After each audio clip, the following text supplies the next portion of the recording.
Boa tarde, sejam todos bem-vindos e bem-vindas. Vamos dar início, então, à nossa segunda reunião virtual aberta da Comissão de Direito Sistêmico de Santos. E aqui também falo em nome do nosso presidente da subseção, o Rodrigo de Farias Julião, dando boas-vindas à nossa palestrante de hoje, Janaína Vieira, que vai abordar um tema interessantíssimo, são as bases sistêmicas que atuam no nosso comportamento.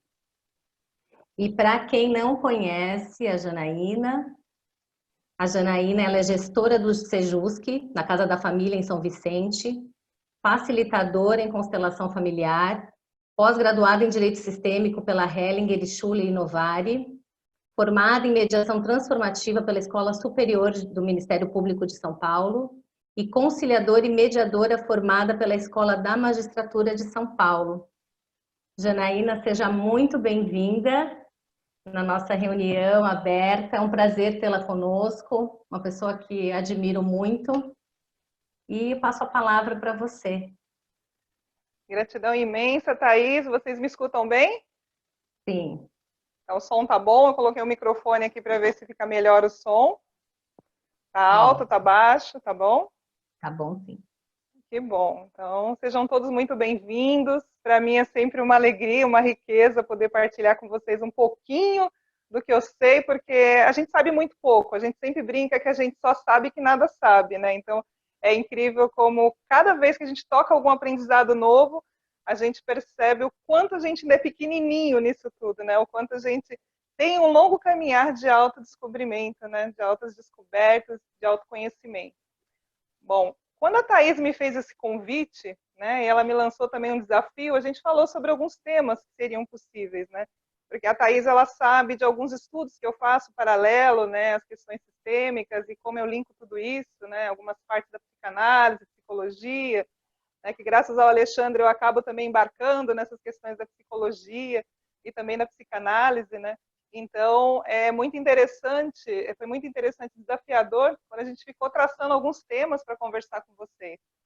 E nessa conversa, a gente percebeu, né, a Thaís e eu, que seria muito importante a gente começar a juntar mais alguns bloquinhos no conhecimento de cada um de nós, né? Como é importante a gente juntar algumas pecinhas do quebra-cabeça. Então, o convite hoje para vocês é que vocês embarquem comigo e com a Thaís, né, nesse universo de autoconhecimento. Então, quando eu estiver falando de casos e dos assuntos, que vocês imaginem que são vocês os personagens, porque aí sim o trabalho vai ser gostoso, porque ao invés da gente colocar diante do conhecimento como mero espectador, a gente se colocar diante do conhecimento fazendo parte desse enredo. Então, isso com certeza vai trazer um aprendizado muito maior para a gente. Então, o convite inicial é que nós mergulhemos nisso, né? Toda vez que eu falar de algum tema ou algum assunto, sintam-se convidados a repassar a sua infância. Então, nós vamos voltar no tempo juntos, né? E vamos tratar de alguns assuntos marcantes que fazem parte aí da vida de cada um de nós. E por que isso é importante, Janaína? Porque a Thaís, né, e muitas pessoas sempre me buscam falando da necessidade do desenvolvimento de uma postura sistêmica. Então, o que é necessário para desenvolver a tal da postura sistêmica? Eu sempre falo que a postura sistêmica começa no nosso autoconhecimento. Então, é no quintal de casa, né, com tudo que a gente tem, né, com todos os personagens dessa riqueza de conteúdos que é a nossa família e as pessoas que estão à nossa volta, é que nós vamos utilizar desses materiais para desenvolver a nossa postura sistêmica. Então, a postura sistêmica ela é baseada em autoconhecimento. Tá? Então, esse convite inicial é para isso.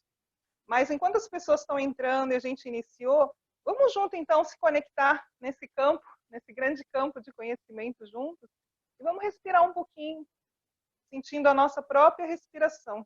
Então vamos começar buscando uma postura gostosa, onde a gente consiga respirar de forma confortável, deixando as costas bem acolhidas. E vamos respirar, percebendo o ar entrando pelo nariz, soltando pela boca. Experimente soltar o ar pela boca com mais força, assim, ó. 3 vezes, vamos lá. Quando a gente solta o ombro dessa forma, a gente deixa que saiam pesos e tensões. Então, a gente inspira, subindo um pouco o ombro. E solta o ombro. Experimentem fazer mais uma vez.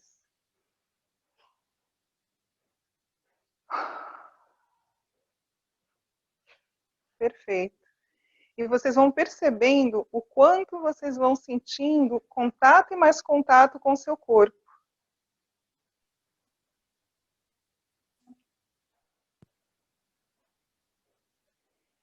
E percebam tudo o que forma o seu corpo. Os braços, as pernas. Observe todo o movimento do seu corpo.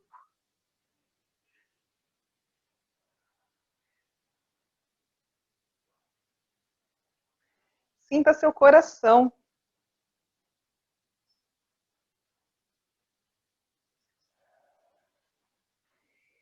E se permita, acima de tudo, se sentir colocado onde você está. Ou seja, deixa o peso do seu corpo realmente estar nesse lugar.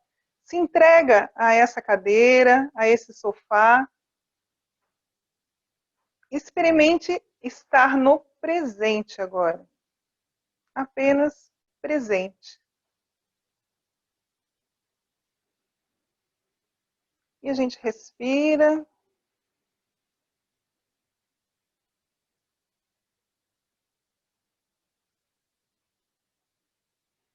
E vamos buscando em nós agora um pouquinho da nossa infância. Cada um aí se conectando com algum aspecto da própria infância. Alguns vão lembrar de uma brincadeira, alguns vão lembrar de um momento pesado.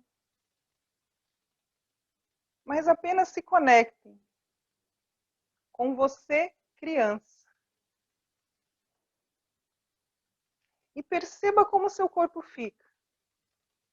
Para alguns pode disparar o coração, para outros pode dar a sensação de alegria, outros de pesar. Mas observem, apenas observem o seu corpo.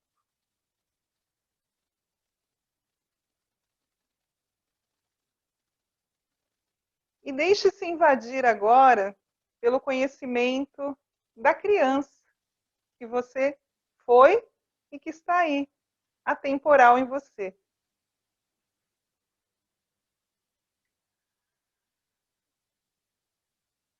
E apenas se conecte com esse saber, para que a gente possa iniciar a nossa viagem de uma forma mais conectada. Essa grande viagem do nosso próprio autoconhecimento. Ok, então todos a bordo. Thaís, eu preciso saber como que como que vocês preferem quando vocês fazem a reunião, como que é. Você pode dar andamento no assunto e o pessoal vai interagindo. Quem tiver alguma dúvida ou qualquer coisa no chat, eu repasso para você. Então tá bom. Então vamos lá, Tá começando bom? pelo nosso beabá, então. Obrigada, Thaís. A gente tem quanto tempo, Thaís? Deixa eu te perguntar isso. Eu marquei das 6 às 8 para eventuais perguntas, então Tá, podemos seguir adiante. então tá bom. Então, vamos Obrigada. lá, pessoal. Obrigada eu. Então vamos lá, gente. Vocês normalmente, quando falam, né, das questões sistêmicas e de tudo aquilo que a gente precisa conhecer, assumir a postura sistêmica, nós passamos por vários locais, como, por exemplo, a epigenética, que a gente já conversou, com certeza aí na comissão vocês já conversaram sobre epigenética, né, que são todos aqueles fatores, né, que trazem uma alteração a nível do seu fenótipo, né, então a epigenética ela explica muitos traumas geracionais, e aí a gente já começa, e nessa somatória de coisas que eu vou contar para vocês hoje, vocês já começam a perceber como é que vocês precisam ampliar esse olhar para o ser humano e para si próprio. Então, nós temos a questão da epigenética, que mostra todas essas questões dos traumas ancestrais, que passa de geração em geração. Nós temos os fatores transgeracionais, que eu acho fantástico sempre lembrar a existência deles. O que são fatores transgeracionais? São os fatores ligados a cada geração. Anos 40, anos 50, anos 60, 70, 80, 90, 2000, enfim. O que aconteceu coletivamente com cada geração também interfere nas gerações futuras. Então, aqueles que passaram por algo forte numa geração, os filhos deles e os netos deles vão ter reações associadas àquele padrão transgeracional. Um exemplo claro, nós sabemos que o pessoal, principalmente o pessoal que viveu ali nos anos, entre anos 30 e anos 40, eles viveram a questão toda da guerra. Então, eles viveram toda aquela questão difícil de lutar, né? Aquela coisa militar, de lutar, de sobreviver. Então, eles precisavam disso, eles precisavam sobreviver. Então, anos 40, marcado por essa questão de guerras e sobrevivência. Pessoal que já nasceu nos anos 50, eles já encontraram o quê? A reconstrução do mundo. Então, observe isso que eu estou falando. Aqui, guerra, anos 40, anos 50, reconstrução. Então, imagina que anos 40 sofreu todo o impacto do que uma guerra pode causar. E esses dos anos 40, normalmente, vão ter filhos que vão ser os adolescentes dos anos 60. Então, guarde essa informação, tá? Anos 40 vão gerar filhos que vão ser os adolescentes dos anos 60, e o pessoal dos anos 50, que viveu a reconstrução, eles vão deixar herdeiros, né, os adolescentes dos anos 70. Olha só o lance do impacto. Anos 40, militarismo. Guerra. Anos 60, observem, questões políticas também difíceis, ditadura, pessoas que vivem também essa questão de guerras, tá? Vamos continuar. Anos 50, reconstrução, você tem que saber viver com o que restou. Então, são as pessoas que tiveram que aprender a viver no mundo de uma forma mais leve, afinal, era aquilo que tinha. De repente, eu não pude ter contato com meu pai, eu tive que me virar da forma que tinha no pós-guerra. Eu tive que aprender a viver com as condições que tinham. Então, quando eu tenho filho, eu sou desse ano e estou reverberando na minha geração que ela nasce nos anos 70, o que vocês percebem ali, final dos anos 60 início dos anos 70? Pessoas com ideias mais leves, leveza, desapego, né? A era hippie ali, entre meados de 60 e 70. Então, observe sempre isso. A transgeracionalidade, ela traz também um impacto para cada um de nós. Então, observe agora. Então, tinha lá os filhos dos anos 40, teve os que tiveram filhos ali final dos anos 50, início dos 60, que também tinha essa linha dura. E aí, de repente, os dos 60 geram adolescentes que nascem quando?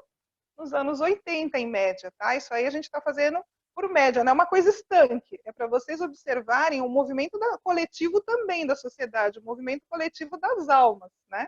Então, desse grande sistema que vai se movimentando. Então, chegamos, a maioria de nós, que somos oiteneiros, né? Que a gente percebe que temos uma postura rígida demais para o nosso tempo. E a gente, às vezes, não entende. Como pode eu, dos anos 80, ter uma postura tão rígida? Por quê? Se meus pais já eram descendentes de uma linhagem de guerra, uma linhagem de ditadura, eu, por pertencimento, eu não vou conseguir agir diferente deles. Por mais que eu seja do tempo atual, eu vou ter impactos, muitas vezes, de polarização e de guerra. E também, por ser anos 80, eu posso gerar filhos bem na virada ali do milênio, que por mais que sejam crianças milênios, misteriosamente hoje, que são jovens, apresentam algumas questões de movimentos pesados também, de polaridade. Então, olha como é importante a gente ampliar, então, esse primeiro olhar, né, transgeracional, onde uma geração está interferindo no comportamento da outra geração. Tá, então, mas por que eu preciso aprender algo como isso? Para vocês começarem a afinar e perceber a pessoa que está na sua frente. Para você compreender um pouquinho melhor aquele colega que está do seu lado, para que você compreenda melhor o seu pai, talvez, sua mãe, né, um tio, um avô, um cliente. Né? Então, nós já falamos aí epigenética e a gente já veio para o universo, né, da transgeracionalidade. E esse universo da transgeracionalidade, ela já inspira a refletir quanto e quantas questões se repetem e a gente não se dá conta, né? Se você olhar a nível cíclico, quantas e quantas histórias mundiais elas se repetem. E essa repetição está muito associada a essas questões de pertencimento, a sensação da grande alma que quer pertencer. E por amor, ela passa também por ciclos, por fidelidades e lealdades, ela passa por ciclos parecidos de desenvolvimento. Claro que não são ciclos com a mesma dureza, mas têm o mesmo potencial, que se for instigado, a gente acaba atingindo um nível de dureza ou de leveza muito mais alto. Então é importante descobrir esses fatores também que regem, né, cada um de nós. E a gente pensando um pouquinho mais, então, falei no início da epigenética, agora falei um pouquinho dessa transgeracionalidade das populações, né? E se a gente passasse pela lealdade histórica do nosso Brasil, então, que aí seria uma live à parte só, de uma viagem histórica, né, na história do Brasil, que eu e o Alexandre, a gente é muito apaixonado por estudar a história do Brasil, os impactos que causam nas populações, né? Então, o quanto a gente percebe, né, o quanto crenças, entre aspas, limitantes nossas, na verdade, são fatores históricos que já vêm caminhando ao longo desses 500 e poucos anos de história, né? Como diz, nós somos ainda muito adolescentes, né, a nível mundial, né, aqui das questões do Brasil, né, de todo esse caldeamento racial, toda essa mistura que está aqui, né, esse projeto misterioso aí das hierarquias, de juntar todos nós aqui na Terra, nesse Brasil, todo mundo misturado. É um projeto ainda que ainda demanda um tempo, mas é um projeto lindo, porque se você pensar que a força de cada de cada geração que chega, de cada raça, cada população que chega, o quanto ela, ao mesclar, se torna ainda mais forte, né? O quanto a gente tem um potencial aí de riqueza populacional para o futuro, né? Então, isso daí é uma outra viagem aí também de estudo que poderia ser feita. A gente já vai chegar lá no objetivo maior dessa live, que é mexer com todos vocês. Também tem a questão, eu estou acompanhando aqui para não perder o fio da meada com vocês, a questão das lealdades invisíveis, que são todas aquelas que vocês aprendem ao longo desses estudos sistêmicos, né, da filosofia de Bert Hellinger, né? Então, todas as lealdades que nós praticamos por vontade de pertencer, pelas questões difíceis de desequilíbrio de troca na nossa família, pela lei da hierarquia dentro da família. Então, o quanto nós nos damos em sacrifício por amor à nossa família. E esse amor inconsciente. A questão da boa e da má consciência, que eu nem vou entrar muito nesses assuntos, por quê? Porque vocês já têm essa base, né? E o objetivo hoje é eu provocar vocês em outros conhecimentos também, para que vocês juntem, né, mais um tijolinho aí nas questões das posturas sistêmicas, né? Então, o quanto a gente vai caminhando e juntando essas pecinhas. E por falar em pecinhas, se vocês pararem para pensar, né, o quanto é a riqueza cíclica de tudo, essas terapias atuais que existem, todas, principalmente a terapia sistêmica familiar, ela só foi possível graças às guerras. Por que graças às guerras mundiais? Porque principalmente os Estados Unidos perceberam, né, na volta, né, da Segunda Guerra Mundial, o quanto as famílias estavam desestruturadas, né, o quanto as famílias ficaram desestruturadas pela perda dos homens ou pela chegada dos homens com transtornos sérios de não adaptação. Então, graças à guerra, os Estados Unidos investiu nas terapias sistêmicas familiares. Então, vocês vão ver que logo após a guerra teve aquele boom enorme de terapias. Então, todo mundo, os Estados Unidos investiu para que as famílias se fortalecessem, né? Então, a gente sabe que o Bert Hellinger também foi lá e também aprendeu muito sobre terapias de grupo e terapias familiares, né? Tendo essa base lá. E eu fiz esse aporte só para vocês refletirem o quanto as dificuldades trazem grande luz, né? Não são só as conquistas tecnológicas que a guerra trouxe. A guerra trouxe toda essa conquista de tecnologia emocional. Então, se hoje nós podemos falar tudo isso que nós estamos falando abertamente, é porque houve, em algum momento, a necessidade de que isso viesse à tona, né? E, normalmente, é a contração, é a dificuldade, o atrito que traz à luz. Né? O conflito é que traz, né? A gente fala que, eu preferia que não existisse conflito, mas sem conflito não tem evolução. Né? A gente sempre fala da importância do conflito para que a evolução prossiga. Né? Agora, o conflito, o que é perigoso é quando a gente fica apegado ao conflito. Aí é uma outra história. E realmente eu gosto de conflitar, então eu não estou a serviço da evolução, eu estou a serviço do mesmo e ficar ali aprisionado nessas questões. Né? Então, voltando para o nosso bate-papo, essas lealdades invisíveis, eu sempre brinco, né? Elas se comparam àqueles elásticos que eu gosto de falar, né? Então, o quanto cada um de nós traz elásticos invisíveis que vêm desde a infância.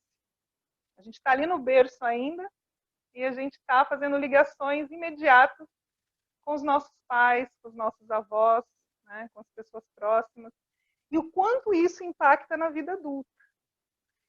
E fazendo agora um aporte, né, a respeito dessas lealdades invisíveis, né, que é aquele desejo nosso de pertencer ou de se dar em sacrifício dentro de uma família, como, por exemplo, a criança que vê a mãe sofrendo muito e ela entra no meio da relação daquela mãe com aquele pai, né, saindo do seu lugar e se tornando alguém muito grande antes da hora, né?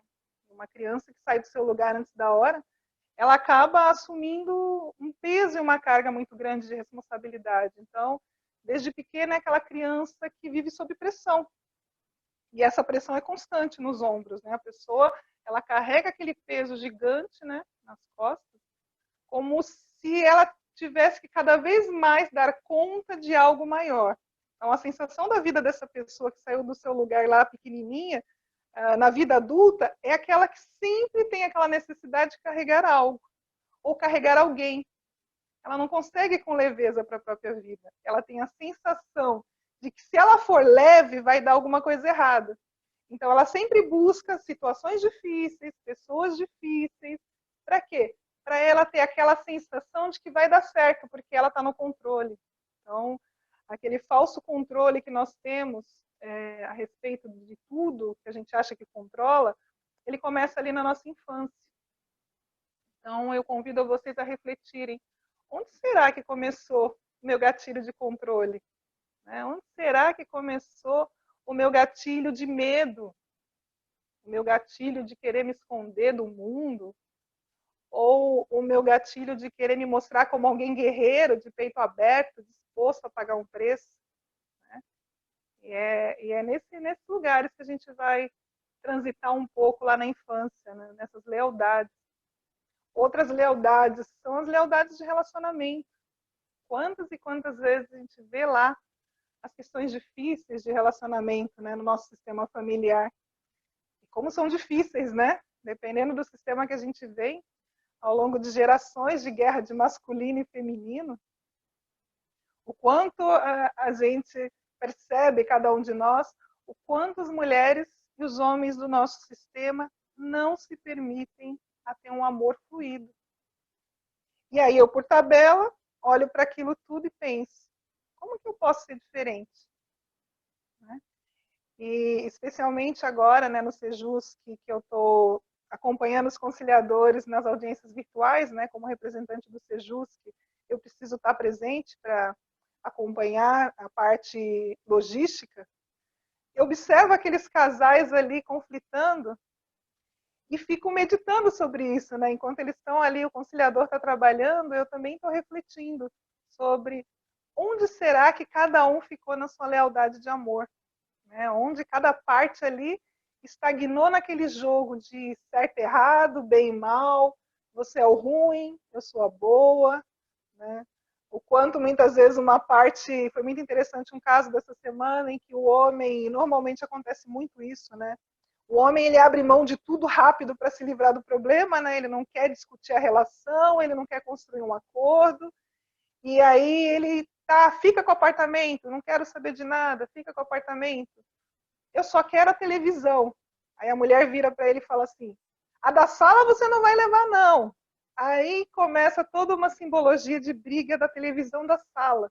E observando aquilo, aquela televisão da sala com relação àquele apartamento que a mulher ficou e começou uma briga infinita por causa de uma televisão.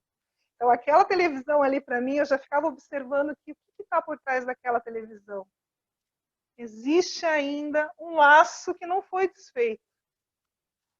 Um laço de alguém que quer algum reconhecimento. Aquele homem está deixando a televisão, mas ele quer ser reconhecido nessa briga de masculino e feminino. Que ele tem algo, que ele também faz parte. Então, já que você fica com o apartamento, eu quero a televisão, o centro da sala.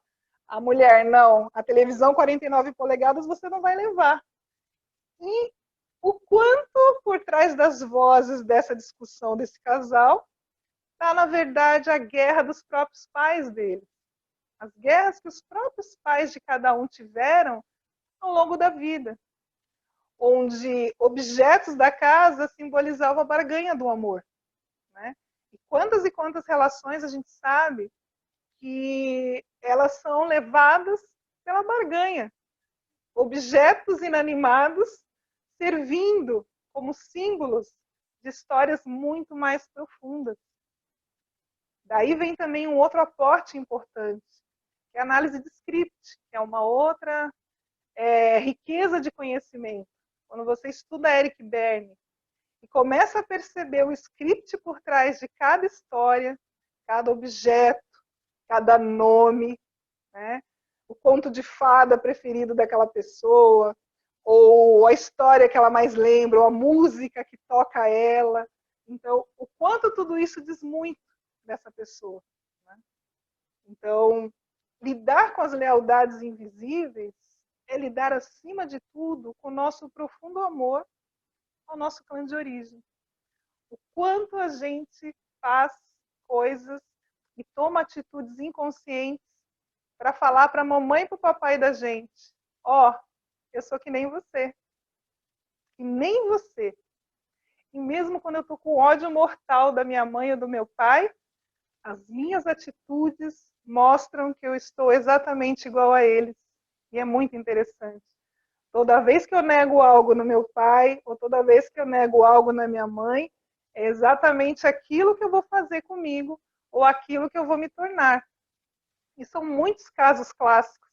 Né? Então, se eu acuso meu pai de traidor, né, de ser o traidor da família, quando eu estou na fase adulta, eu me pego entrando aonde?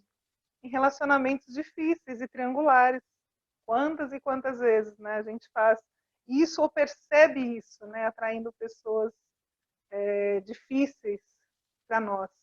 E a gente nem se dá conta que a gente só está repetindo um grande enredo, né? E a gente vai seguindo, vai seguindo. E uma das coisas que a Thaís me pediu para falar também foi a respeito do amor interrompido. Mas eu vou falar do amor interrompido um pouquinho depois. Primeiro eu quero partilhar com vocês alguns outros conhecimentos que eu estou buscando acerca da nossa própria evolução enquanto ser humano, da infância até hoje. E uma das coisas que eu tenho estudado, que eu tenho gostado muito, é a questão do William Reich. Não sei se vocês já estudaram sobre ele, né? Ele foi discípulo do Freud e ele estudou as couraças, ou seja, o quanto estados emocionais podem atuar no nosso corpo, né? E o quanto ele modifica o nosso corpo. Então, o Reich ele trouxe a questão das couraças emocionais. Então, quando eu olho para uma pessoa, eu começo a perceber pelo jeito que ela, da postura dela, ou pelo jeito do corpo dela, quais são as dores que estão nela. E o Reich teve um discípulo também que eu gosto de ler muito, que é o Alexander Lowen, que foi discípulo do Reich. E ele estuda sobre, ele fez um tratado sobre enquanto o Reich falou da psicologia corporal, né, o Lowen, ele vem falando dos congelamentos que são mostrados fisicamente. Ou seja, áreas onde o sangue não circula muito bem no corpo, onde está mais tenso, onde está mais dolorido. Isso tudo são pistas de conteúdos emocionais de cada um de nós. Então, olha quantos conhecimentos a gente pode ir agregando para saber quem somos e aquilo que nos aprisiona. E um desses conhecimentos que une também isso tudo, que eu gosto muito, é o pessoal do Corpo Explica, porque eles juntam todas as questões e eles falam muito, né, da formação da criança dos 0 aos 5 anos, baseada em Reich, em Freud e também no Lowen. E olha que interessante agora nós vamos embarcar junto nessa nossa jornada de criança. Quando nós estamos em formação ainda no ventre da nossa mãe, estamos lá na barriguinha da nossa mãe, muita coisa acontece no mundo exterior. E a gente não se dá conta, porque para nós só existe aquele lugar quentinho. Só existe aqueles barulhos que acontecem ali dentro e o nosso corpo só reage de acordo com aquele mundo. Só que lembre-se, enquanto eu estou sendo formado dentro da minha mãe, os meus neurônios eles estão criando conectividade. E a conectividade do neurônio faz com que eu seja sensível a estímulos. Só que enquanto eu estou na barriga da minha mãe, eu só estou formando essa região, por enquanto, neural, que é a base aqui da minha cabeça, até o pescoço. Então, teoricamente, no ventre da minha mãe, eu sinto um mundo por aqui. Meu mundo interno. Eu tenho as sensações internas. É onde eu sinto. E aí, vamos lá, vou contar para vocês uma coisa interessante que faz com que a gente crie, né, a nossa primeira dor. A primeira dor possível a ser criada nesse universo da barriga da nossa mamãe é a dor da rejeição. Como assim, Janaína? A mãe rejeita a gente? Não. A gente, enquanto bebê, tem a sensação que está sendo rejeitado. Então, agora a gente vai começar a mostrar para vocês, né, eu vou começar a mostrar para vocês, como é essa questão de eu achar que é o mundo externo que está me agredindo, mas, na verdade, é a minha percepção sensorial. E por que eu estou falando sobre isso? Porque isso vai implicar em reações que cada um de nós temos agora na vida adulta. Ok? Então, vamos voltar lá para a barriga da nossa mamãe. Ô, Thaís, eu só estou preocupada se o som tá bom, porque eu estou vendo que você está pondo a mão no fone. Não, tá ótimo o som, Jana. Tá, então tá, porque É o tranquilo, é o meu microfone... foninho que fica caindo mesmo. Ah, então tá bom. Então tá, fechou.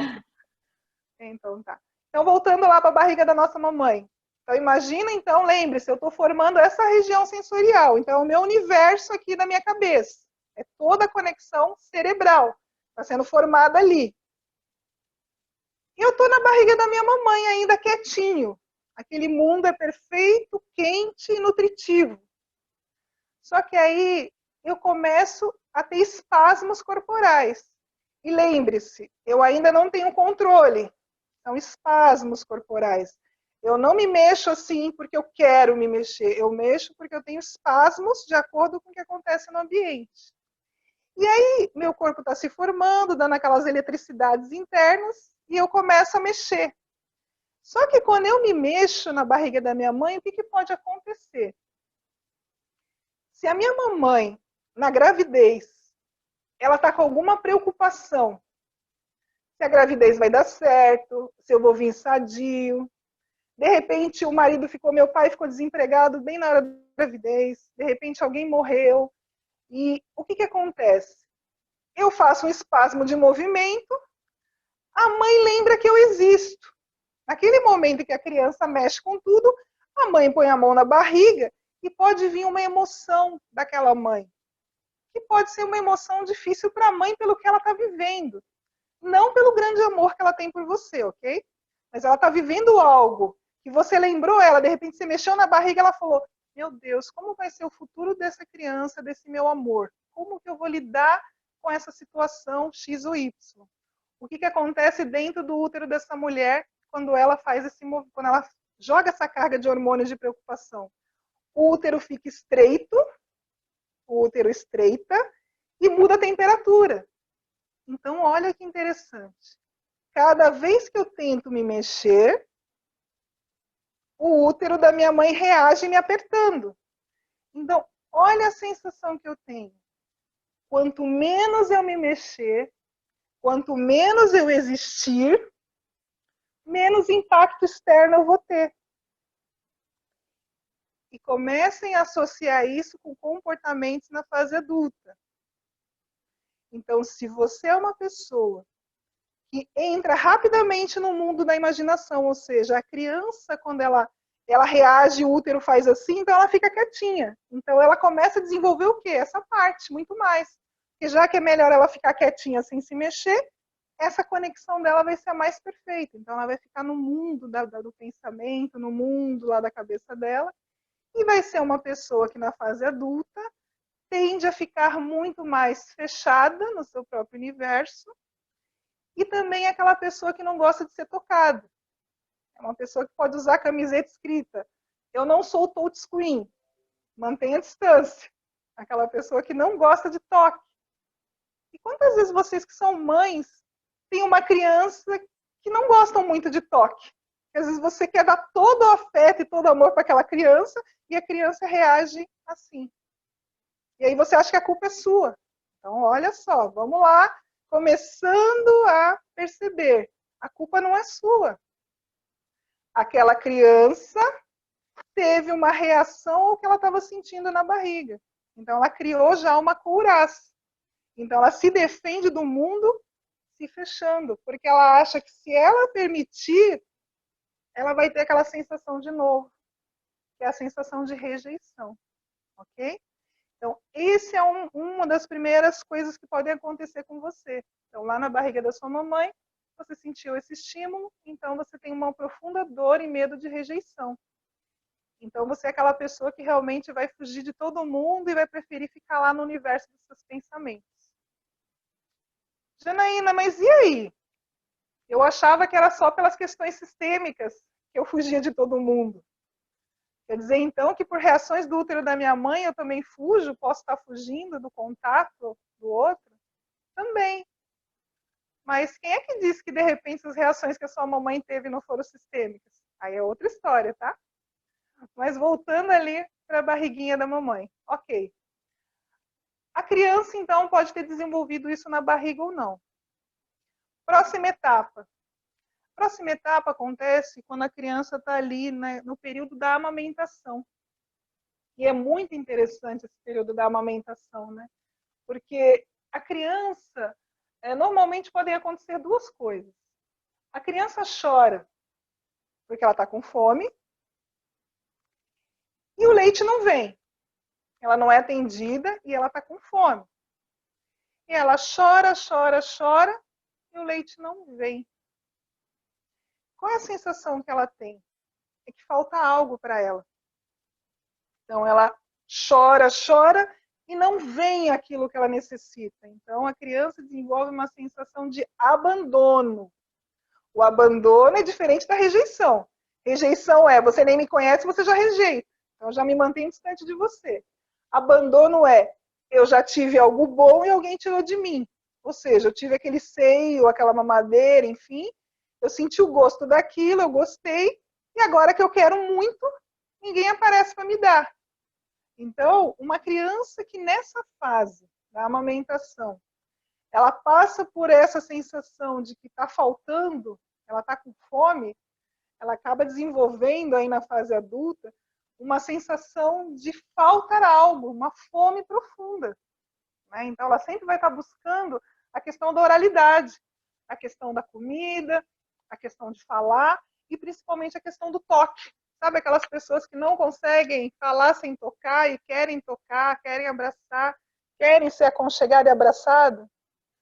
Então, olha que engraçado. Você imagina uma pessoa que tem a primeira dor de rejeição, que não quer ser tocada, unido com uma pessoa que tem a dor de abandono, que quer tocar. Então, olha esse casal, que coisa que vai ser. Mas quem é que explicou para eles que poderia cada um ser assim? Não, cada um viveu uma etapa lá na infância que está marcando e trazendo algo para a vida adulta. Então, olha que interessante, né? E tem um outro detalhe também dessa criança que chorou. A criança não chora só por leite. A criança chora porque está com dor, a criança chora porque a roupa está apertada, a criança chora porque a etiqueta está incomodando. Só que ele não sabe comunicar. E aí ele chora. E a mamãe, tadinha, tentando fazer o melhor, Ela escuta o choro, o que ela faz? Mamães de plantão, quando a criança chora e você não sabe o que é, o que você faz? Fala aí, Thaís, bebê chorando, você não sabe o que tem, o que você faz, Thaís? Pega no colo, dá comida, Taca dá no mamadeira, dá peito. peito, dá... Então, olha que interessante. A mamãe, com todo amor, a criança está chorando, taca no peito. E a criança mama, mama, mama e percebe que aquilo não está tirando a dor dela. Olha que louco. Então, a criança tem um excesso de estímulo pela comida, mas ela está sentindo falta de ser atendida na dor. Olha que interessante. Então, ela começa a acreditar que quem está do lado dela não é suficiente para tirar a sensação que ela está sentindo. Então, ela não aguenta mais leite, ela quer que alguém tire a dor dela, só que ela não sabe racionalizar isso. Então, imagina essa situação. Eu estou com dor e alguém vem e taca leite na minha boca. Então, é uma sensação de que eu tenho em excesso, mas eu não tenho a minha dor primordial atendida. Sabe como que é essa pessoa na fase adulta? É aquela pessoa que às vezes está morrendo de vontade de comer uma coisa. Não quero. Por quê? Porque, na verdade, ela quer que você atenda uma outra necessidade dela. Aqueles jogos que muitas vezes tem entre casal, né? Que você está querendo, na verdade, que o parceiro entenda o que você está falando. E aí ele não está entendendo, mas ele faz uma coisa gostosa, ou traz uma coisa gostosa para você, e você fala, não quero. Você está ali morrendo fininha, você está até com vontade de comer aquilo que ele trouxe para você. Mas você fala, não. Eu me basto. Eu me basto. Essa pessoa também vai ter um pouco de dificuldade. Essa pessoa em excesso, ela vai ter um pouco de dificuldade de dar o afeto para o outro, tá? Porque ela não se sente atendida. Mas ela tem necessidade de toque também. Tá? Isso na fase da amamentação. Olha lá a nossa viagem. Então, a gente passou da barriga, vimos a rejeição, passamos agora pela fase da amamentação e vimos a sensação de abandono. Uma pessoa que passou por essa sensação de abandono num grau maior, ela também pode se tornar aquela pessoa que chora sem motivo. E essa pessoa fica com uma raiva gigante na fase adulta. Que ódio! Justo na hora que eu preciso ser séria, vem uma descarga emocional e eu choro. E eu não entendo por que vem essa nuvem de descarga emocional justo na hora que eu preciso fechar um projeto, que eu preciso fazer alguma coisa. E essa pessoa às vezes passa uma vida inteira lutando contra essa sensação de ser chorona. Quando, na verdade, ser chorona foi a válvula de escape que o corpo dela descobriu para tirar aquela tensão. E se você é dessa pessoa que chora sem motivo, eu levanto a mão porque isso já aconteceu muito comigo e eu não entender, e eu não estou falando de TPM, gente. TPM ainda piora a situação da mulherada. Mas aquela pessoa que descobre que é importante chorar na hora certa e falar para as pessoas, está tudo bem, eu só queria chorar um pouquinho, essa pessoa ganha força. Porque ela não vai chorar na hora errada, tá? Então fica a dica. Vocês que são aguadeiras e aguadeiros que nem eu também, a gente precisa aprender que é importante derramar lágrimas, sim, na hora que a panela de pressão subiu. Para quê? Para você não derramar na hora errada, que é justamente na hora que você mais precisa da tua força, você derrete e as pessoas à sua volta não entendem nada. E você só quer aliviar a sua panela de pressão. E esse mecanismo foi criado ali, naquela fase ali em que você vivenciou uma dor, vivenciou uma pressão e você precisa pôr para fora. Então, pessoal, vamos chorar sim na hora que vem à vontade, tá bom? Avisa para a família e fala, olha, eu sou do tipo que precisa dar uma choradinha para equilibrar um pouco o meu jeito de lidar com o mundo. Tá tudo certo, gente. Tá certo, ok? Se você souber lidar com isso, isso vai ser um recurso para você estar sempre despressurizado. Então, compreenda isso. Vocês da fase da amamentação aí precisam lidar com essa sensibilidade de vocês. Então, essas pessoas que eu falei da fase da amamentação são pessoas extremamente sensíveis. E são tão sensíveis que elas sentem o campo do outro. Elas conseguem, inclusive, sentir o sentimento que o outro está sentindo. Então, se eu falo para a primeira pessoa lá da barriga lá da mamãe, que ficou mais marcado aquilo nela, e falar para ela sobre sentimento, ela não vai entender, porque ela trabalha tudo por aqui. Então, o coração da primeira pessoa está trabalhando aqui. Então, ela pensa sobre o sentimento. Então, imagina um homem ou uma mulher que pensa sobre o sentimento se relacionando com um homem ou uma mulher que é puro sentimento. Então, o pessoal da fase aí 2 da amamentação são puros sentimentos. Então, se ele vai descrever uma roupa, né, o racionário vai falar, é uma blusa cinza. O da sensação, ele vai falar, nossa, ela tem uma textura. Uau, me lembra da minha avó. Estão entendendo um pouco? É isso aí, eu estou falando assim bem curtinho sobre esses aspectos que tangem aí o nascimento, que mexe com cada um de nós, né? Então, cada um de vocês aí, deixa eu ir controlando. Eu não tenho noção de tempo. Tá, vou controlando aqui o tempo, para eu conseguir dar tempo de eu falar de todos os tipos. Beleza, passamos então pela fase aí da amamentação. Algumas pessoas já se descobriram, né? Que são assim e que é necessário ser assim para continuar seguindo adiante, tá? E lembrando que enquanto a riqueza da primeira pessoa lá da barriga, apesar dela achar que ela só vive na dor da rejeição, o grande recurso dela é justamente ser a pessoa das ideias e do pensamento. Então vai ser aquela pessoa que vai ter grandes ideias e grandes pensamentos. E tá tudo bem. Ela veio de fábrica para ter grandes ideias e grandes pensamentos. Essa segunda pessoa da fase da amamentação, né, que a gente chama, né, dos orais, eles vão ser os sensitivos, eles vão dar o colorido para o mundo. São pessoas essenciais. Porque enquanto um está aqui, o outro está no mundo do coração. São os acolhedores, são aqueles que acolhem. E está tudo certo. Então agora vamos conhecer a turminha da próxima etapa, que acontece ali, entre 2 aninhos, que quando uma criança, nessa fase, está fazendo algo bonitinho, papai e mamãe adora, né? Repetir. Então a criança faz uma coisa engraçada, papai e mamãe fala, faz de novo, filhinho. Aí quando chega a vovó, faz de novo, filhinho, para a vovó ver. Aí filhinho repete várias vezes, às vezes repete até sem reclamar.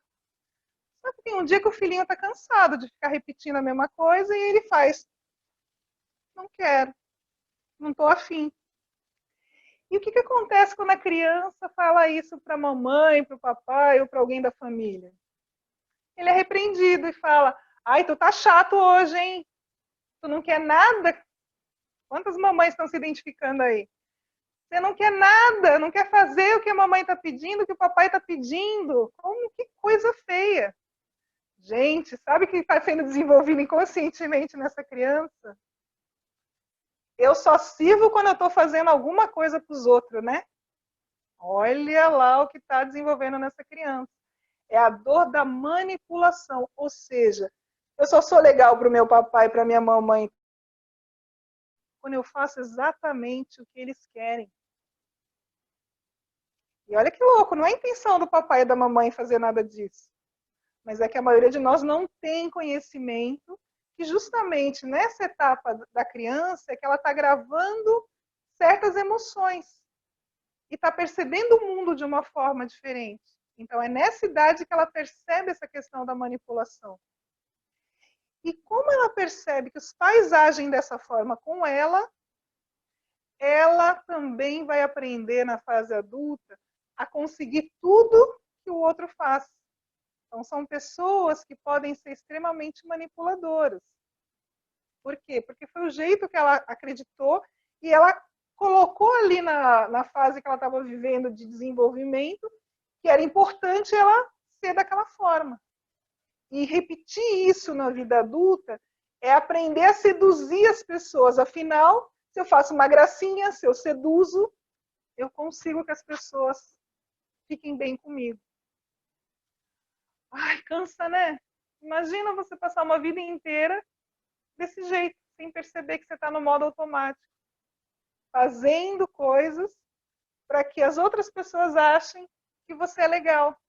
E você não percebeu que isso veio só por uma questão ali do seu desenvolvimento ainda pequenininho. Nossa, Janaína, que triste. Será que eu fiz tudo errado como mãe? Não. Esses traços são certos para essa criança desenvolver habilidades também. Porque na fase adulta, se essa criança está com recurso bem desenvolvido, desse aspecto que ela aprendeu com os pais, se ela não está na dor de perceber a barganha, ela vai ser uma exímia negociadora. Então, ela pode ser até um líder nato, porque ela vai saber conduzir as pessoas para fazerem o que precisa ser feito. Entendem? Que aquilo que é dor é, ao mesmo tempo, o trabalho do recurso. E eu é que tenho que escolher se eu vou passar uma vida inteira aqui na dor, acusando, seja sistemicamente as histórias da minha família, seja na pedagogia da minha criação pelos meus pais, ou eu vou aprender que eu estou sendo moldada da forma que eu estou sendo moldada ao longo da minha vida pelos meus pais, e fui moldada por eles para ser o melhor que eu posso ser. Gente, isso é uma riqueza. Isto é uma riqueza. Quando você começa a descobrir que aquilo que potencializou a sua dor lá na infância é justamente a base que te trouxe um recurso para você crescer e ser muito grande na sua vida em algum aspecto, você vai querer escolher qual dos lados, tomando consciência disso. Então, eu vou ficar lá na dor da rejeição, na dor do abandono, na dor da humilhação, ou eu vou ser alguém que é bem intelectual e lida bem com isso, alguém que é do mundo sensorial e vai fazer algo bom com isso, ou alguém que sabe liderar e conduzir as pessoas. Percebem? O convite é esse. Onde eu quero ficar nisso tudo? Vamos sair um pouquinho dessa fase da infância e vamos agora para o desfraude. Ai, Janaína, ela vem em confusão. Nem me fala que eu desfraudei meu filho ou minha filha de forma errada. Não existe certo ou errado, gente. Todo mundo foi pai e mãe perfeito para cada um de nós, e vocês são papai e mamãe, são os papais e mamães perfeitos dos filhos de vocês. Não, essa aula não é para vocês entrarem em neurose que fizeram tudo errado, tá? É para vocês saberem que vocês foram os pais certos, dando os desafios certos para que essa criança desenvolvesse as habilidades certas. E você, papai e mamãe, munido desses que eu estou falando do recurso, vocês vão poder conduzir essas crianças no recurso, não na dor. Porque vocês vão perceber que às vezes elas ficaram numa dor. Então vocês vão conduzir para o recurso. E nós que somos adultos, vamos analisar a nossa infância e perceber em quais dessas dores nós ficamos, para descobrir quais são os recursos que eu tenho. Ok? Vamos embora para a hora do desfraude. Então chegou a bendita hora do desfraude, e lembra que as sensações na coluna da criança está descendo, está se desenvolvendo, né?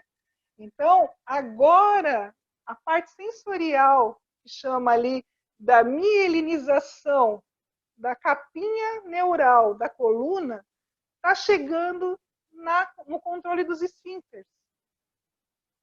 Só que ninguém adivinha que a criança ainda não tem o controle. Né? Então, entre 2 anos e pouco, ela está ali e às vezes ela está sendo exigida a fazer algo que ela não tem a sensação ainda, sensorial. Quando viu, já saiu. E nós adultos achamos que a criança tem a sensação do esfíncter, mas nessa idade, ela só percebe o susto quando alguma coisa incomodou e, de repente, alguém chamou a atenção dela. Percebam isso, papais e mamães. Então, nessa etapa, a criança às vezes não está ainda com a parte motora sensorial ali perfeita, feitinha ainda, está em desenvolvimento. Então, ela faz cocô. O que acontece com a criança quando ela faz cocô fora de hora para o adulto ou para os irmãozinhos? Você fez cocô na calça e começa todo mundo a tirar o sarro daquela criança.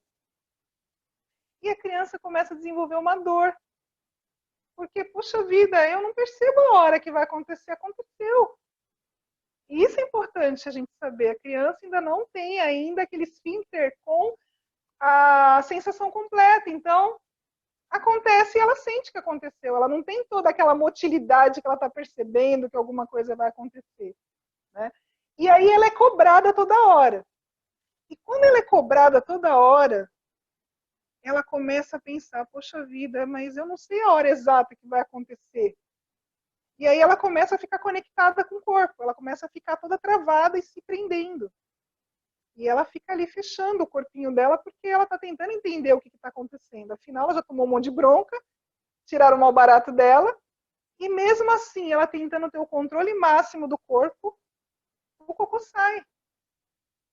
E aí, gente, vou falar uma frase feia, mas é uma frase que as pessoas que passaram por isso costumam falar ou ter essa sensação. Eu só faço caca, ou eu só faço merda. Tem gente que fala assim, ai, deu merda de novo, deu caca de novo. Quando a pessoa tem essa sensação que tudo que ela vai fazer vai dar caca, essa pessoa é um grande sinal de que ela passou por uma tensão muito forte nesse momento do desenvolvimento infantil. Então, ela tem a sensação de que tudo que ela faz pode dar errado a qualquer momento. Isso quando ela está na dor.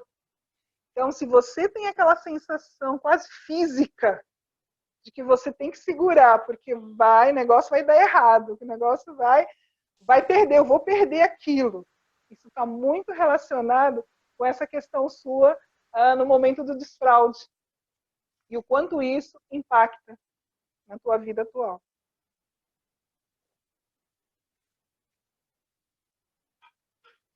E isso, gente, porque eu não estou nem contando para vocês o formato de corpo de cada pessoa dessa, tá? Porque cada uma dessas pessoas tem um formato de corpo predominante. E aí, no estudo disso tudo, vocês vão descobrindo para ajudar vocês a perceberem e apoiar essas pessoas que estão na dor.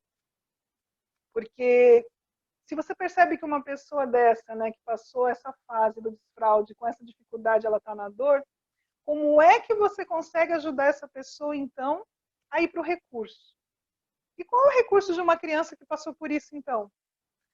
O principal recurso é que essa pessoa é a pessoa mais concentrada para resolver assuntos práticos. Por quê? Porque ela foi treinada a ferro e fogo a se observar, a ver a logística, a desenvolver uma metodologia para escapar da humilhação.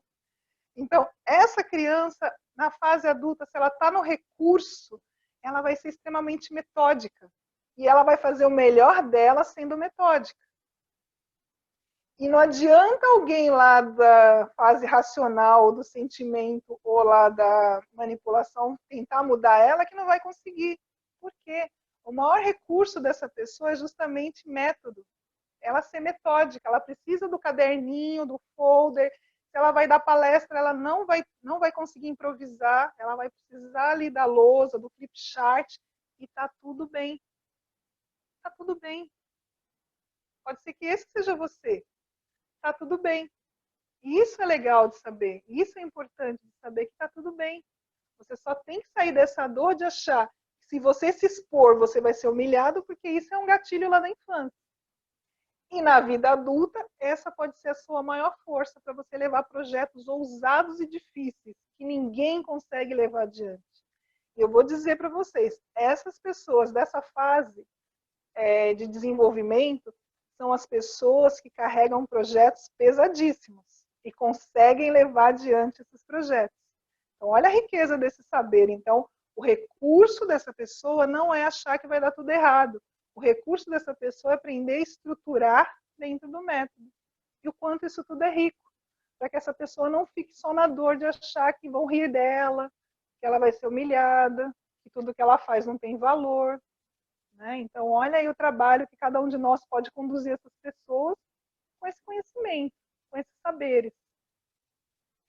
E agora nós vamos chegar na última fase, então, do desenvolvimento, né, dessas sensações neurais, que é quando a criança está ali pelos 5 anos de idade, que termina essa fase, né, do desenvolvimento. E aos 5 anos de idade, todos nós passamos por uma estranheza, que é aquele momento que a gente percebe que todo mundo tem par. A criança começa a sentir e perceber no mundo que todo mundo vive em par. A tia, o tio, o vô e a avó, a mãe e o pai. E ela? Quem é que fica com ela? Então é onde vem a questão do complexo lá de Édipo, né? Então nessa etapa, onde a criança começa o quê? Querer disputar o espaço. Se é menina, disputa com a mãe pela atenção do papai. Se é menino, ele disputa a atenção do pai para ficar com a mãe. Então, lembre-se que se nessa fase, isso foi muito marcante, porque todos nós passamos por todas essas fases, ok? Só que cada um pode ter tido uma marca maior numa determinada fase. E se nessa idade a criança teve que fazer um esforço muito grande para triangular com papai e mamãe, porque às vezes o casal é um casal que está tão blindado que a criança ela fica muito brava, porque assim, como é que pode? O papai me chama de princesinha, me chama de amor da vida dele, mas ele dá a mão para minha mamãe e vão passear, e vão dormir, e vão embora, e eu fico aqui no meu quarto sozinha? Como é possível isso? E a mesma coisa o menino. Poxa, se eu sou o príncipe da casa, como é que a minha mamãe só dá atenção para esse outro aí? Esse outro aí é o meu pai, né? Então, se há uma pressão muito grande nessa fase, e essa criança sente essa necessidade de concorrer, seja com o papai ou com a mamãe, ela vai se tornar uma pessoa extremamente competitiva. E competitiva pode ser no negativo ou no positivo. A pessoa dessa fase, onde ela sente essa necessidade lá na infância de triangular e brigar feio, né, por um posicionamento entre duas pessoas, na fase adulta ela vai sempre se pegar presa no meio desses triângulos. Seja triângulos amorosos, triângulos de amizade, triângulos de trabalho. Então, sabe aquela pessoa que tem sempre a sensação que vai ser passada para trás a qualquer momento? Se você tem essa sensação que você vai ser passado para trás a qualquer momento, pode ser que você carregue essa dor da triangulação. E você só esteja na dor. E você precisa descobrir o seu recurso, que é justamente qual? A competitividade sadia, a energia. Você veio de fábrica com força para ir mais longe. Numa empresa, você vai conseguir mostrar o seu melhor se você tiver no seu recurso. Por quê? Porque você é uma máquina muito rápida, você consegue, porque você é competitiva, ninguém te segura, você é uma máquina, você precisa mostrar que você é melhor. Só que ao mesmo tempo tem aquela sensação. Pessoas que triangulam, e quando a gente fala de triangulação, todo mundo só pensa na triangulação amorosa. Mas quando a gente fala da triangulação, são aquelas pessoas que entram numa empresa, mas já estão de olho na outra. Elas entram com você no projeto, mas ela já tem um outro que já está ali, portinha semi-aberta, para qualquer coisa dar errado aqui, eu fujo para lá. Então ela gasta muita energia na triangulação e não aonde ela está. Então percebam isso. Se você está na energia da triangulação, você não está dando o melhor de você aonde você precisa dar. E o grande segredo é você perceber isso. Se você der o melhor de você aqui onde você está, naturalmente esse ciclo pode acabar e você ir para qualquer outro. Não necessariamente aquele que você está triangulando de olho. Tá? Então, olha que louco, gente. Então, quer dizer que as fases do meu desenvolvimento infantil, neuronais, elas interferem em quem eu sou agora? Também. Por isso eu fiz esse convite para vocês refletirem. Não só em tudo aquilo que a gente já estudou aí, né, nessas questões sistêmicas que a Comissão de Direito Sistêmico vem estudando junto com a Thaís, mas para ter uma postura sistêmica, há necessidade de uma ampliação maior de olhar para o ser humano. O ser humano é um conjunto de complexidades. E como é gostoso perceber que existem várias e várias teorias que podem nos ajudar nesse mergulho, a descobrir quem nós somos. Então, pessoal, não é para entrar em pânico se vocês se descobrirem algumas dessas fases de desenvolvimento. É só vocês perceberem que elas aconteceram e foram importantes para você desenvolver um recurso. Então, eu volto para aquele convite inicial. Vocês querem permanecer na dor do recurso, se lamentando, falando mal dos seus pais, ou vocês querem absorver o melhor, que essa dor que foi forjada te potencializou a seguir adiante. Então fica essa reflexão para vocês nesse aspecto aí da infância, o quanto é importante a gente se autoconhecer, né? E claro, aqui eu não estou conseguindo ver a carinha de vocês, porque eu não quero ficar mexendo muito, porque eu sou terrível aqui nessa fase de celular, se eu mexer que é capaz de eu derrubar. Mas eu imagino como cada um de vocês deve ter se identificado com algum desses tipos, ou com 2 tipos, ou com 3 tipos, ou com 4 tipos. Ok, tá tudo certo. Então, você imagina que se uma pessoa se identificou com um tipo, ela já tem um recurso forte. Se ela se identificou com 2 tipos, ela tem 2 recursos fortes. Se identificou com 3 recursos fortes. Mas você quer saber o que acontece com a maioria de nós que tem mais do que um recurso bem desenvolvido? Eles começam a brigar entre si dentro da gente. Ao invés dos 3 caminharem juntos, um fica tentando matar o outro. E a gente passa uma vida tentando acabar com algo que poderia ser o nosso maior recurso. Ou seja, a nossa voz de competição quer matar a nossa voz que é mais sensível ao mundo, que quer olhar, que quer sentir, que quer vivenciar. Ou a nossa parte que gosta de vivenciar o mundo quer matar aquela que tem medo da humilhação, mas que é metódica e sabe fazer método dentro da gente. E a gente não percebe isso. Um filme que eu indico para vocês entenderem um pouquinho disso que eu estou falando, que desenhos nunca são feitos ao acaso, eu acho que as equipes estudam muita coisa mesmo, é o Divertidamente, onde esses 5 tipos que eu falei para vocês, eles estão presentes nesse filme. E mais do que isso, esse desenho, ele mostra que todos eles estão no nosso grande painel de controle. O painel de controle central nosso, que nós precisamos conhecer para poder conduzi-los da forma adequada. Então, eu acho fantástico o quanto ludicamente vocês podem aprender. E esse é um filme que traz, né, a importância de todos os tipos.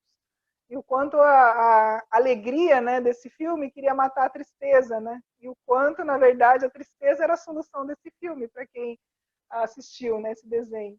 Né? E quantos traços eles estavam ali brigando entre eles para tentar manter o mundo emocional daquela criança. Então, eu recomendo esse filme para vocês entenderem um pouquinho mais desse universo que eu contei para vocês. Ok? Então, eu vou parar um pouquinho por aqui, que eu acho que eu já dei uma overdose de saberes e deixei muitas mamães de cabelo em pé. Então, eu vou abrir aí para a Thaís.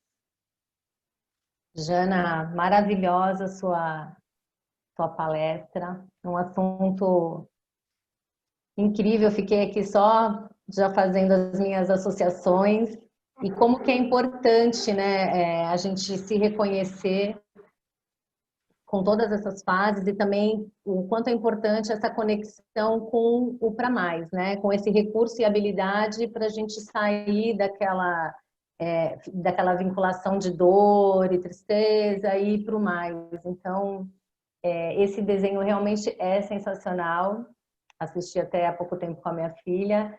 E é justamente isso, a gente acha que precisa minar alguns sentimentos para que outros prevaleçam, porque são mais importantes, e na verdade a gente precisa desse equilíbrio, todo mundo trabalhando em equipe, né, literalmente.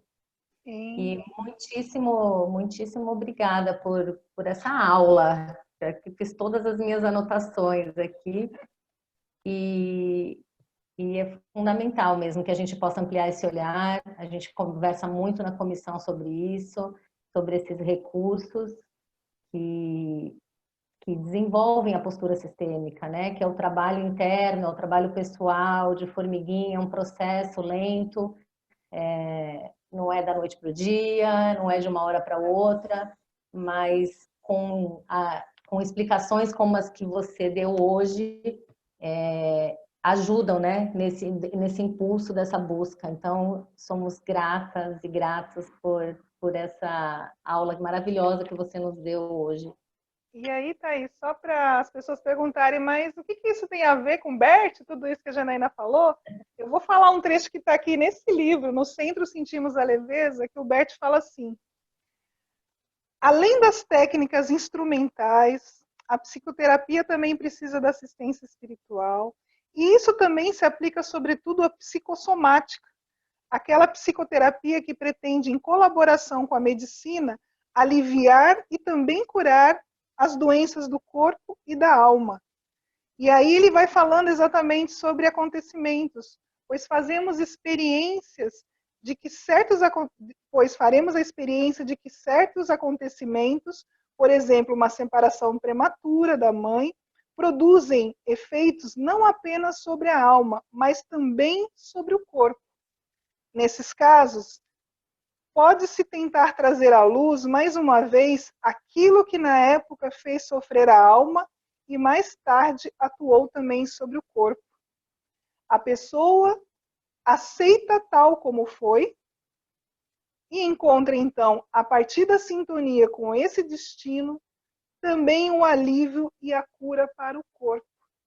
Então é por isso que eu também gosto muito de buscar as explicações corpóreas das pessoas, porque você começa a reconhecer as dores que cada um tem, desde a postura como a pessoa se posiciona diante de você, como até o formato do corpo dessa pessoa. Então isso tudo são instrumentos que te ajudam a descobrir, né, essas questões ocultas aí. Sim, e como isso auxilia também, né, na nossa vida pessoal, profissional, muda tudo. Pessoal, é o seguinte, quem tiver alguma pergunta, por gentileza, só abre o microfone. Eu também não consigo ver todos. Se alguém quiser fazer algum comentário, qualquer colocação aqui para a Jana, aproveitem a presença dela aqui.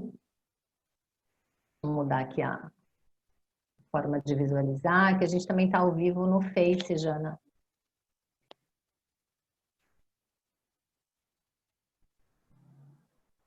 Tudo certo? Ninguém tem nenhuma pergunta? Então tá ótimo. Eu acho que eu deixei o povo chocado. Eu acho que eu vou perguntar. Eu fiquei chocada, eu fiz minhas anotações, mas eu vou perguntar. Tá aí. Só um minutinho que a Renata vai fazer uma pergunta, só um segundo. Primeiro, gratidão, Janaína. Foi uma aula para mim, fiz várias anotações e estou aqui nas reflexões. Você comentou que iria falar sobre amor interrompido. Se você puder comentar alguma coisa, eu te agradeceria. Obrigada. Tá joia. Nada, obrigada, Renata. Na verdade, eu fiquei meio pensativa se eu ainda ia dar mais dose pesada para vocês, depois de toda essa questão da infância. Mas eu falo sim, eu falo sobre o amor interrompido. Mas antes eu queria ler mais um trecho aqui do Centro Sentimos a Leveza. É um trecho que chama O Embotamento. Eu gosto muito desse trecho aqui, que eu já li em outras lives. Só para vocês refletirem um pouquinho, né, o quanto essas questões inconscientes aprisionam a gente. Então, o trecho chama O Embotamento. Tá na página 79. Um circo adquiriu um urso polar. Como só precisavam dele para exposição, ele ficava trancado no carro, onde o espaço era tão estreito que o urso não podia se virar. Ele só dava 2 passos para frente e 2 passos para trás. Passado muitos anos, tiveram pena dele e o venderam ao zoológico. Ali, ele dispunha de um amplo espaço para se movimentar, mas continuou dando somente 2 passos para frente e 2 passos para trás. Um outro urso lhe perguntou: por que você faz isso?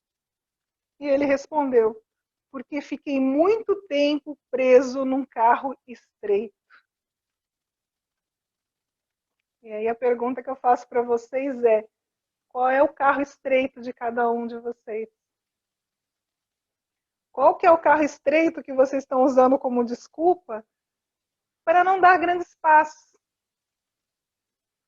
É questão sistêmica, é o elástico sistêmico, é minha mãe, é meu pai, é a fase do desenvolvimento. carro estreito que eu vou continuar usando? Porque, gente, conhecimento é uma faca de dois gumes. Eu posso usar para crescer, eu posso usar para me justificar e permanecer no mesmo. Tem muita gente que eu conheço que usa os ensinamentos do Bert também para ficar estagnado.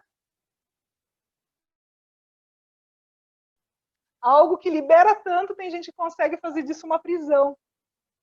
Nós somos hábeis nisso. A gente consegue. Então, por isso que eu falo para vocês. Qual é o carro estreito de cada um de vocês? E não está permitindo que vocês deem passos maiores na vida. E a identificação desse carro é que vai trazer luz para que vocês possam fazer as pazes com esse destino e realmente conseguir os recursos reais, seja da epigenética, se vocês descobrirem os traumas geracionais, seja da questão da transgeracionalidade, seja a questão da boa e da má consciência, sejam as lealdades invisíveis do seu clã, te fizeram ficar assim ou te fizeram ficar assado. Né? E eu sempre brinco naquela história do elástico, né? Se a minha família toda é assim, eu escolho seguir adiante ou eu sempre escolho ficar aqui nesse elástico como ele? Né? Então, aquelas possibilidades que eu sempre falo que existem de você fluir para a vida, mas o seu desejo de permanecer nesse carro estreito por amor cego é tão grande que você acha que você precisa realmente ficar com todos eles e você justifica. Quantas vezes a gente tenta conversar com alguém sobre como sair daqui e a pessoa cria 1001 explicações da necessidade dela ficar aqui? E tá tudo bem. Quando alguém diz para você e defende a tese de que ela precisa ficar aqui, saibam que esse é o melhor para ela naquele momento. E tirar ela disso à força é colocar ela em risco. Porque ela não vai saber lidar com o novo se ela própria não construir esse novo. Então, existe um grande perigo quando a gente é ajudador ou salvador de querer levar todo mundo para o novo estado de consciência. Nós temos que ter cuidado. Primeiro tijolinho da postura sistêmica é dentro de nós. Porque se cada um encarar de verdade a sua dor, cada um encarar de verdade aquilo que te segurou na vida, você vai desenvolver o quê? Uma empatia sistêmica com o outro. E você vai saber que o melhor para aquela pessoa, às vezes, ainda é permanecer ali. A pessoa ainda precisa permanecer um tempo ali. Porque permanecer ali ainda é a proteção até para ela não se perder na vida. E muitas vezes até para ela permanecer na vida. Ela ainda precisa ficar aprisionada nessas questões. Então, não vamos sair por aí fazendo forceps nas pessoas, querendo arrancar as pessoas para o novo, para a postura sistêmica, para o direito sistêmico. Não. Cada um no seu lugar. Está tudo certo. O mais importante é como eu lido com isso dentro de mim. Porque quanto mais eu souber lidar com as minhas dificuldades e com as minhas forças, eu vou de fato ser uma boa gestora de conflitos. Eu vou de fato conseguir olhar para o outro como ele precisa ser olhado. E eu não vou ficar falando discurso vazio, tentando arrastar alguém para algo. Então percebam, se vocês falam alguma coisa para alguém que não toca essa pessoa, muito provavelmente você não vivenciou plenamente aquilo para estar falando para aquela pessoa. Então é importante que vocês mergulhem nessa postura aqui, conheçam realmente quem vocês são, para de fato vocês poderem olhar para o outro. Então, eu fico muito feliz que a OAB Santos, né, a Comissão de Direito Sistêmico, tenham esses estudos fabulosos, né, para que vocês sejam uma comissão que realmente reverbere e leve luz aí para muitas e muitas pessoas da área do direito, né, como esses conhecimentos são importantes para vocês, né, que lidam com situações limites do ser humano. O advogado, ele lida com situações limites também. O médico lida com O advogado, ele também está no limiar ali de vida e morte também, de sistemas, de relações. Né? E o quanto é pesado para ele lidar com um cotidiano desse, se ele não está bem seguro das dores e forças que ele próprio tem.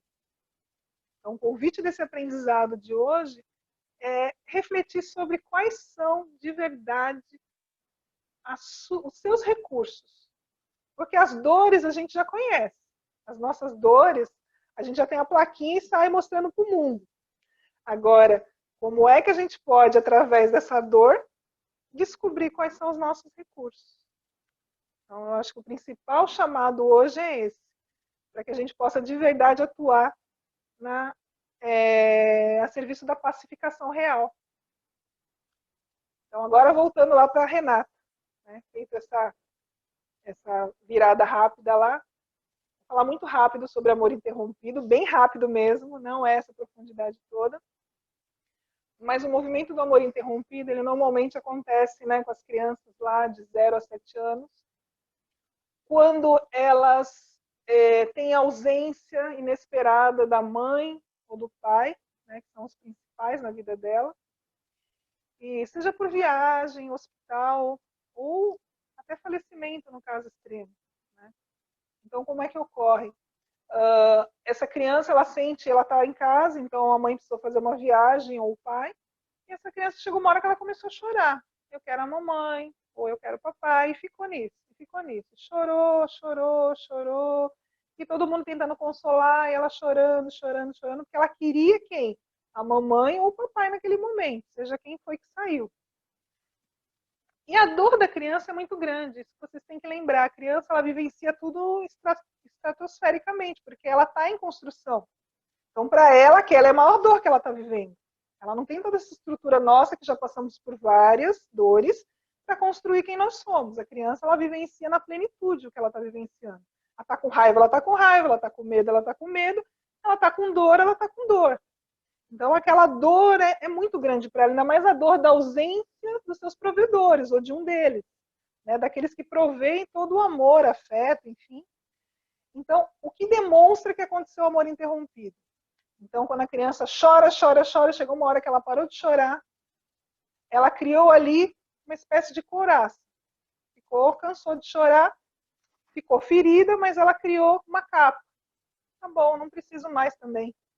E aí, quando a mamãe ou o papai chega, se aquela criança sempre corria na direção dos braços desse adulto, e quando essa mãe chega e fala, filhinho, e o filhinho só levanta o olho e fala, oi, e baixa de novo a cabeça e continua no universo dele, ele já criou ali uma proteção contra a dor da ausência dessa mãe ou desse pai. Então, ali demonstra uma interrupção de fluxo, que era natural dele correndo na direção desse grande amor, e ele fecha. Então, esse é um símbolo principal na criança. No adulto, o símbolo principal é a dificuldade de se vincular. Porque dá medo, parece que vai deixar, vai abandonar. Então, é o principal corte de vínculo, né? Então, eu não consigo. Ou, uma outra pista são pessoas que começam projetos e desistem muito rapidamente. Começa e desiste, começa e desiste. Há uma interrupção de fluxo natural. Tá? Então, se há uma interrupção de fluxo natural de criatividade, a gente também pode suspeitar que ali existe uma interrupção de fluxo. Que essa pessoa não consegue ir plenamente no fluxo do amor e da vida. Porque para estar no fluxo da vida, a gente precisa estar no amor conectado com nossos pais. E se a gente corta isso, a gente meio que anda tateando no escuro na vida. Tá? Então, Janaína, eu percebi isso no meu filho, o que eu faço? Agarra ele. Uma das técnicas é, quando a criança, você for abraçar essa criança, e ela espernear muito, você aperta ela no peito gostoso e fica o tempo necessário, ela vai espernear, ela vai chorar, ela não vai te querer, mas você fica ali com a tua força de adulto, acalentando ela até que ela pare de chorar e ela se entregue a você, que ela libere aquela couraça, que ela se entregue a você. É difícil, isso é um trabalho terapêutico muito forte, nem todo papai e mamãe está preparado para isso. Tá? Isso na criança. Então, é segurar firme essa criança com muito amor e deixar que ela demonstre toda a dor ali, você aconchegando ela até que ela se entregue, até que ela cesse. Tá? Então, pode ser que dessa forma você consiga reconectar um pouco mais essa criança. Agora, na fase adulta, só com terapeutas muito bons, terapeutas que saibam conduzir esse cliente de novo. Por quê? O amor interrompido, a dor dele é uma dor semelhante à dor de morte. porque para a criança foi uma dor tão grande, e no adulto ela pode representar uma dor de quase morte. Então, você levar uma pessoa de novo a acessar essa dor na fase adulta, não pode ser qualquer terapeuta, tomem cuidado, porque tem que ser um terapeuta que conduza essa pessoa da quase morte de novo para a vida, com seu pai e com sua mãe. Ok? Então, por enquanto é isso a respeito do amor interrompido. Obrigada, Renata. Gratidão, Jana. Parece que Obrigada. a Aline também queria fazer uma pergunta. Deixa eu achar. Aline? Obrigada, Rê.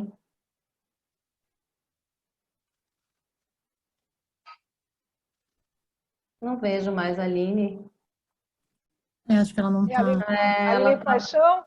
A paixão é... Ela cai toda hora, a internet dela é uma figura. Lá no Facebook também, na conexão da audiência. Entendi. Ela Bom, ingressou, então... ó, vi que ela ingressou agora de novo. Ah, tá aqui, Aline. Aline Paixão, tudo bem? Deixa eu ver se eu consigo tirá-la. Tá meio esquisita a conexão dela mesmo. A conexão dela não tá legal, não. Alguém tem mais alguma pergunta? Eu queria agradecer a Jana pela aula, muito boa. Eu acho que é isso mesmo, né? A gente, como advogado, né, tem que realmente primeiro se conhecer, se entender, tentar ver aí quais os pontos que a gente precisa trabalhar para realmente poder fazer um atendimento bom, né? Voltado para aquilo que realmente é necessário. Então, gratidão. Muito bom mesmo. Eu queria fazer uma pergunta, não sei se... Não estudei muito sobre amor interrompido, mas agora você falando me veio à cabeça um fato de pode ser, de repente, no caso de alienação parental, se pode configurar o amor interrompido, no caso de um pai falar mal de uma mãe e isso acabar acarretando essa interrupção. Tem a ver ou não? Não sei se eu estou falando, de repente, alguma coisa... É que quando um tá falando mal do outro, os dois estão presentes ainda na vida da criança. Estão presentes, né? Seria diferente. A dor maior é a dor de ter sumido, de uma hora para outra. Da ausência mesmo, né? Uma dor que sumiu da hora para outra. Né? É isso que caracteriza essa dor maior, de quase morte, de uma perda profunda. Tá, e no caso pode ser também, você falou dos cuidadores de pai e mãe, mas pode ser, na verdade, também de um avô, no caso, falecimento, também pode acontecer? Só se realmente a ligação, eu acredito que quase 100% é com pai e mãe. Eu acredito que só se tiver um desvio de hierarquia aí nessa família muito grande, onde os papéis estejam trocados, aí teria que fazer, né, olhar caso a caso, porque pode acontecer, né, de filhos que abram mão dos próprios filhos para que os pais cuidem, mas aí é um desvio de hierarquia muito grande. Então, os filhos passam a enxergar os pais como irmãos e os avós como pais, né? Então, isso aí tem que ser analisado como a família está configurada. Tem que observar isso. Tá bom. Obrigada. Gratidão, Jana. Imagina. Ana? Estou aqui disponível. Peraí, que ficou aqui. Bom, eu não vi mais nenhuma questão aí. Se você quiser colocar mais alguma coisa para finalizar. Peraí, tem uma pergunta. Tem pergunta no Face. Ah, eu tenho acesso ao Face aqui. Eu não, gente, não é porque vejo é muita tecnologia, peraí. Deixa eu abrir aqui. Eu não recebi essa pergunta. Você consegue ler, Rô, por favor? Falar sobre... Que eu abri uma outra sala aqui. Na hora de compartilhar, abri uma outra sala. Então, a pergunta está aqui. Então tá. Cristina está perguntando aqui sobre o corpo, o formato do corpo que você mencionou, Jana. Se você pode falar alguma coisa. A pista que eu dou para vocês que não estudaram nada ainda a esse respeito é o filme Divertidamente. o formato do corpo dos personagens da sala de controle, eles falam muito sobre o formato do corpo das pessoas com essa dominância de traço, tá?